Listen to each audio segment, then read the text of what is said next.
Now, the Three Martini Lunch with Greg Corombos and Jim Geraghty. And welcome, everyone, to the Friday edition of the Three Martini Lunch, along with Jim Geraghty of National Review. I'm Greg Corombos of Radio America. We have good, bad, and crazy martinis for conservatives today. All of it brought to you by ZipRecruiter. Right now, Three Martini Lunch listeners can try ZipRecruiter for free at this exclusive web address, ziprecruiter.com/martini. Much more on that a little bit later in the podcast. Jim, let's start with our good martini, and that's the jobs report from January. CNBC. Job growth in January shattered expectations, with non-farm payrolls surging by 304,000, despite a partial government shutdown that was the longest in history. The unemployment rate ticked higher to 4%, a level where it had been in June, a likely effect of the shutdown, according to the Labor Department. However, officials said that federal workers generally were counted as employed during the period because they received pay during the survey week of January 12th. In all, it was a powerful performance at a time when economists increasingly have said they expect growth to slow in 2019. January marked 100 months in a row of positive job creation, by far the longest streak on record. Stock futures and Treasury yields jumped in response to the better-than-expected report. There was some mixed news in updating the recent months of November and December. December's big initially reported gain of 312,000 knocked down to 222,000, so almost 100,000 less than we thought, while November's rose from 176,000 to 196,000. So, Jim, labor participation rate is still better than it had been, still not as good as we'd like.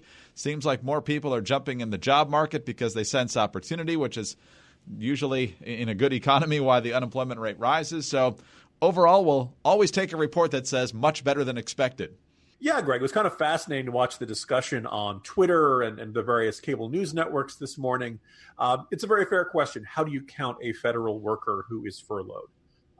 They will eventually get paid, but they're not getting paid at that moment. They're probably feeling a decent amount of economic anxiety, but they're not really laid off. They haven't really lost their job. They're just not going to work for a certain period, or some of them, and particularly in the security realms, were going to work and we're still doing their jobs, just not getting paid. So there was an interesting question about how this was going to affect the number. How are they going to count things and things like that? And people figured, look, when you have the federal government shut down, this has an impact on all the little coffee shops outside the federal buildings, the private contractors that work in federal buildings. We saw the problems at air traffic control eventually kicking in. So the question is, was this going to have a reverberating effect throughout the economy, and was this going to affect the jobs numbers? And so, now I suppose it's possible because they counted it on the week they got paid this week. Maybe there's some sort of residual effect in next month's numbers, but I really wouldn't expect to see it that well. And this is a really good number for a month in which you had the government shut down for a big chunk of it. So all in all, this is not much to complain about. And in fact, this is something really kind of a nice, resilient sign for the economy, that even when it was having this very unusual set of circumstances regarding traditionally, I was going to say one of the most stable forms of work, but honestly, Greg, other than morticians, is there anybody who's got more stable work than federal workers? Yeah, it's pretty tough to find anybody who's got better job security. Even with morticians, people can live longer. That sense that, federal workers, it's very unusual for them to be in this circumstance. So, look, it's a really good sign and a nice sign. You could, I just, the sneaking suspicion that some people were like, aha, here comes the Trump recession. It did not occur, and kind of interesting in light of things like the tariffs and other economic policies that some of us are not such big fans of, has not slowed down the creative job growth, and that's a wonderful news to wake up to just about any day. And anytime job growth is this impressive, you definitely want to make sure that you hire the right people for the jobs that still need to be filled. And with so many people finding jobs, some people are out there looking for even better jobs. Other people are getting a little pickier about where they want to work. And that means you also can get picky about who you want to hire. And that's where ZipRecruiter comes in. And you know what's not smart when trying to fill that job? Job boards. Those job boards just send you a mile-high stack of resumes to sort through. What is smart is going to ZipRecruiter.com/martini to hire the right person. You see, unlike other job sites, ZipRecruiter finds qualified candidates for you. Its powerful matching technology scans thousands of resumes to identify people with the right skills, the right education, and the right experience. And it actively invites them to apply to your job, so you get qualified candidates fast. This is why ZipRecruiter is rated #1 by employers in the United States. This rating comes from hiring sites on Trustpilot with more than 1,000 reviews. And right now, 3 Martini Lunch listeners can try ZipRecruiter for free at this exclusive web address, ziprecruiter.com/martini. If you love our show, show your support to it and ZipRecruiter by going to ziprecruiter.com/martini. That's ziprecruiter.com/martini. ZipRecruiter is the smartest way to hire. All right, Jim, let's go to our bad martini now, and it's a follow-up to yesterday's good martini, which was the Democrats exposing just how radical they are on the issue of abortion. The Daily Caller today with a fascinating compilation of how Democrats on Capitol Hill, particularly in the U.S. Senate, are responding to this, and most of them are coming with the completely unbelievable response of, I don't know what you're talking about. What do you mean, New York and Virginia legislation? Ron Wyden, I haven't seen them. Bob Menendez, I have to look at what you're talking about. I don't know which bill you're talking about. He hasn't even heard of the New York bill, allegedly. Virginia? What's the state of Virginia? I've never heard of it. It's Jerry Connolly, congressman from Virginia. I don't want to comment on that. Joe Manchin, I haven't seen anything. Pat Leahy, I have no idea what Governor Northam said. On and on and on. So credit to Senator Tim Kaine of Virginia for actually admitting that he knows what's going on. But as usual with Tim Kaine, and especially on the issue of abortion, he's pretty much a weasel here. His quote is, Delegate Tran, Kathy Tran, who sponsored the bills we mentioned yesterday, has a bill to change existing Virginia law. I support the existing Virginia law, which has been in place since the mid-'70s, and it puts conditions upon a third trimester abortion. I support the existing law, not the Tran bill. I don't think the existing law needs to be changed.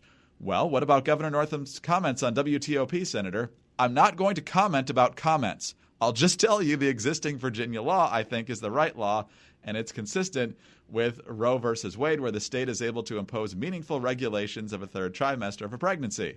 Would you consider those meaningful regulations? Well, they're the ones that are currently there. So the current law is that if somebody wants they're there. That is the it is what it is of political commentary right there. Oh, man. So, Jim, he's trying to defend his pro-choice bona fides within the party while not seeming like a bloodthirsty radical here. What do you make of this? Well, I'm going to let listeners in behind the curtain a bit today, Greg, and observe that I was like, this is a pretty good martini. This is potentially good news. I support the existing law, not the Tran bill. I don't think the existing law needs to be changed, says noted right-wing anti-choice extremist Tim Kaine, who was Hillary Clinton's running mate, which I periodically need to remind people of because it was so unmemorable. But Greg corrected me, and I think your assessment is accurate, Greg. That if you're going to stand for anything, remember Kaine used to say, "Oh, I'm personally pro-life, but I don't want to let all kind of stuff." If you're going to stand for anything resembling moderation on abortion, if you're going to stand for anything other than abortion on demand under any circumstances up to the point of birth, and according to the governor's remarks, maybe a little bit after birth. This is, I'm going to do a great, fantastic visual aid on an audio-only podcast. This is the sound of me raising my finger 1 centimeter above. That is the equivalent of the Tim Kaine action he's taking right here. He is barely lifting a finger.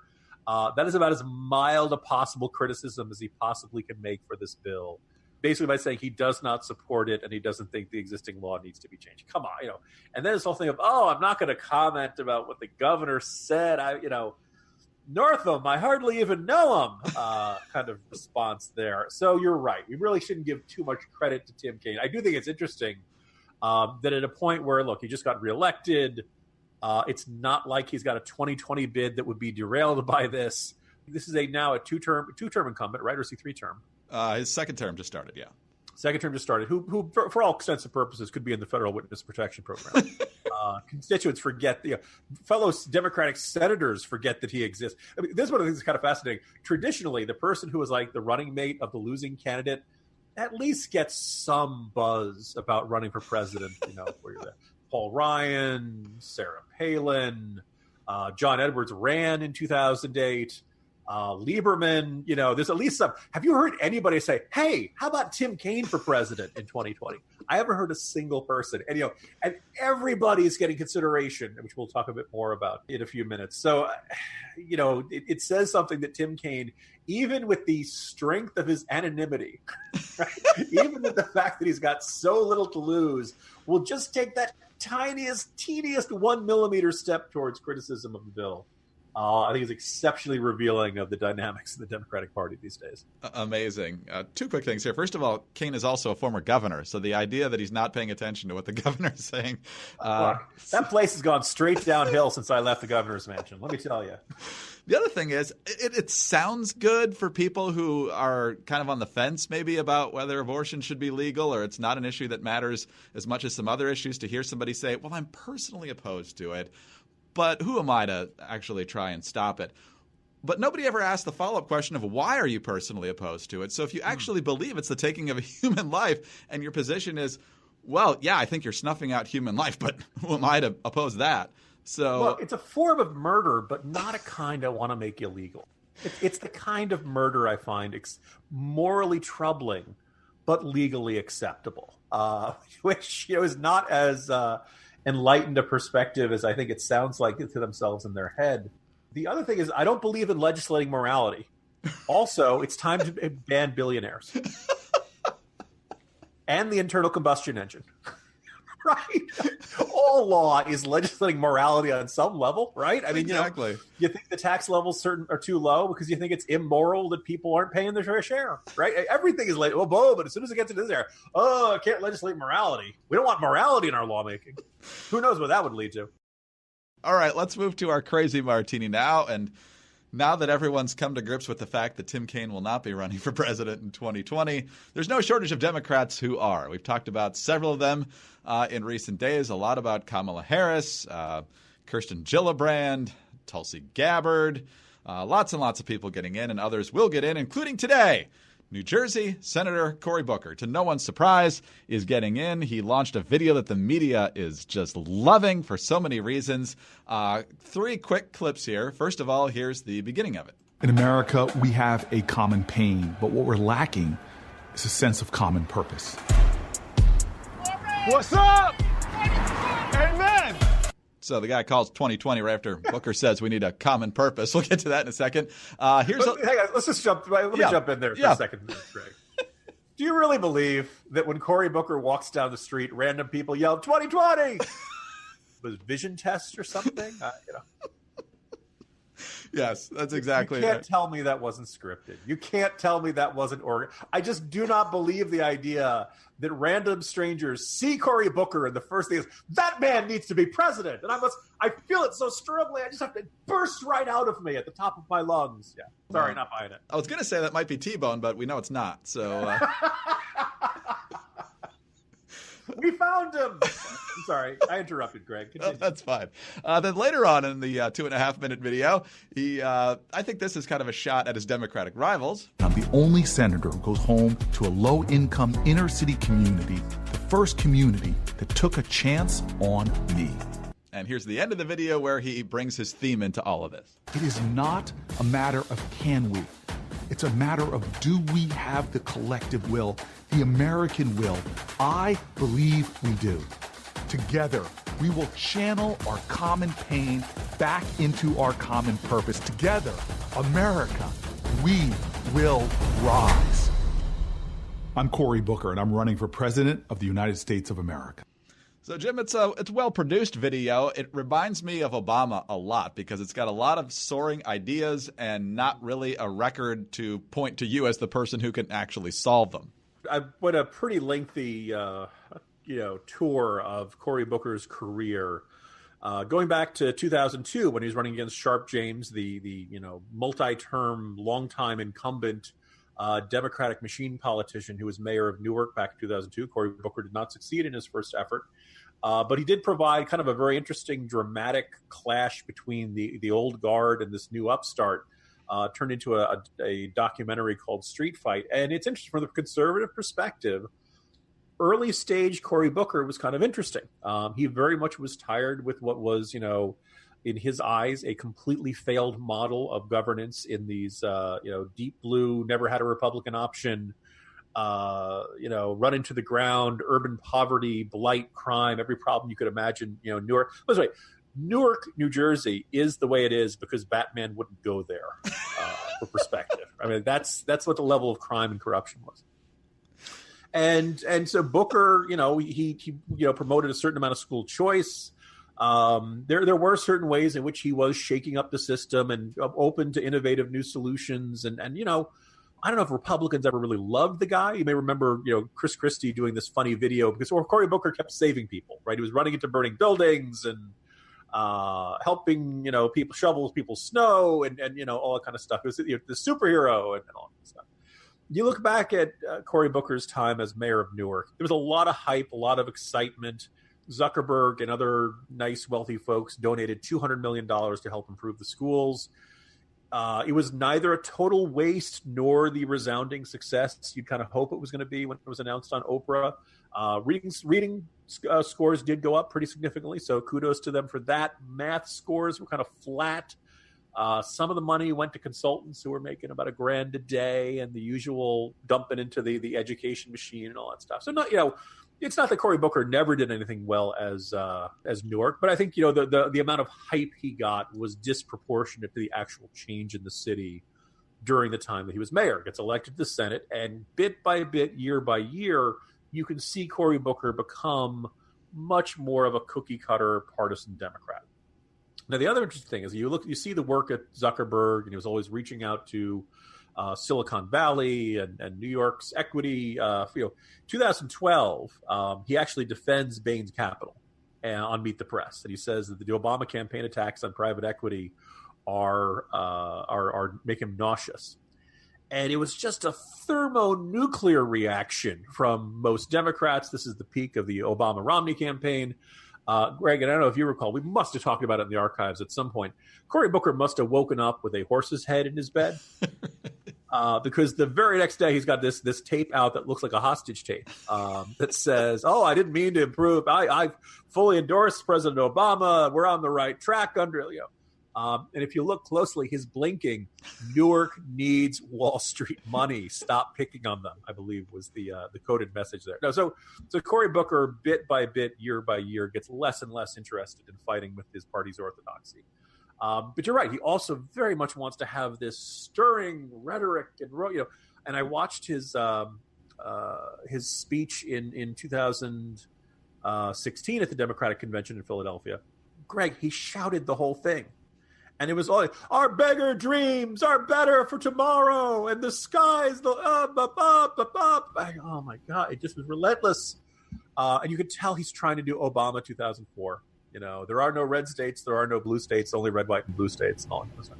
And he's trying too hard. And I can't name the senator, but there was a Republican senator who told me not that long ago he actually liked working with Cory Booker. They cooperated on certain pieces of legislation. And they said, I like him. I'm not going to use the word he used, but he used a metaphor for jerk, shall we say. And he said that, Cory Booker is not a jerk. And the problem is that in order to get the Democratic nomination, he's going to have to be a jerk. So he's trying really hard, which means even worse than being a jerk. Greg, he's being an inauthentic jerk. He's faking being a jerk, and people can see through the faking. And so he gets the worst of both worlds. Does he have a chance here? So I have a post going up on the corner probably as we speak or in the next couple of minutes. So on paper, for a long time, he looked like, oh, this guy's a rising star. He's African-American and, young and all that stuff. It's very tough to stand out in this field. And I give you a perspective of this, Greg. So he's one of probably 7 Democratic senators who are either running or thinking about running. He is one of 3 African-Americans, Kamala Harris, who says, half African-American, half Indian-American, and Eric Holder, who's still thinking about it. Depending on how you define it, he's one from about 8 candidates from the Northeast, one of 4 from the New York City area, if you count Michael Bloomberg. You're like, well, okay, he's got his mayoral experience. Now, he's run a city. That's different. There are 7 candidates or potential candidates who are mayors or former mayors. I suppose on paper he could be a consensus candidate. I suppose he could be everybody's second or third choice and acceptable to almost every branch of the party. But beyond that, I think it's tough for him to stand out in it. And I think that, the other interesting thing is that he began his career and spent a chunk of his career attempting to be kind of the 2000s version of Bill Clinton, this new Democrat who was very comfortable with capitalism, attuned with the high-tech world, looking at some new ideas like school choice. And unfortunately for Cory Booker, 2019, 2020 Democrats are not looking for that in the slightest. Well, you mentioned him shouting his convention speech in 2016. Somebody else did too, so we could have both major party nominees shouting their acceptance speeches within a few weeks of each other. Yeah. Oh, yeah. This is the Democratic. So I was about to say Biden, but then I realized Biden doesn't only shout. If you listen to a Biden speech, it goes. He's got two cadences: shout, shout, shout, whisper, whisper, whisper, shout, shout, shout, whisper, whisper, whisper. If you listen, now that I've planted that in your head, it's like an earwig. You'll watch the next Joe Biden speech. You'll be like, oh my God, there he goes. So